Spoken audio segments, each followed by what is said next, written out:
ஒரு ஆம்லெட்மா. அச்சச்சோ. கூட்டு குடும்பமா இருக்கும்போது என்ன வேணாலும் சமைக்கலாம். ஆனா இந்த தோசையை மட்டும் செய்யவே கூடாது. ஆனா என்ன இருந்தாலும் குடும்பத்துக்காக பார்த்து பார்த்து சமைக்கிறது ஒரு சந்தோஷம் தானே. இந்த சந்தோஷம் நம்ம எல்லார் வீட்லயும் தொடரும். அண்ணா, தோசையை இவ்ளோ ஆச்சரியமா பாத்துட்டு இருக்கீங்க? இல்ல நிலா, இவ்வளவு நாள் நீ சுட்ட தோசைன்னு சொன்னா சட்னி கூட நம்பாது.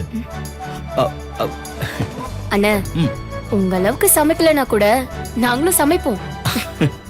சரி சரிம்மா. அம்மா, மத்தவங்களாம் எங்க? இனிமே கண்ட நேரத்துக்கு சாப்பிட முடியாது. மணி 8 ஆச்சுன்னா ஒன்னாதான் சாப்பிடணும். இத்தனை நாளா ஒரே வீட்டுல இருந்தாலும் இவங்க வாழ்க்கையில அமைதி இல்ல.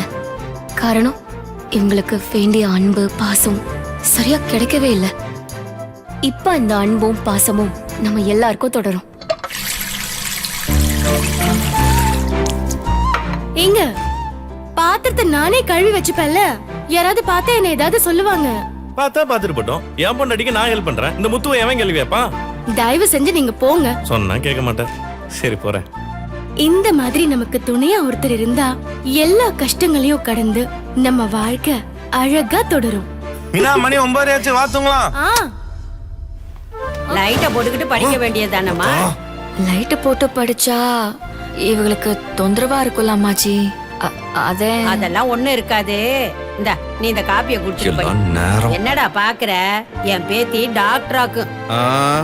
ரொம்ப எவ்வளவு கஷ்டம் வந்தாலும் நாம நம்ம கனவுகளுக்காக தைரியமா நின்னு போராடினா இந்த உலகமே நம்ம வழியில பின்தொடரும்.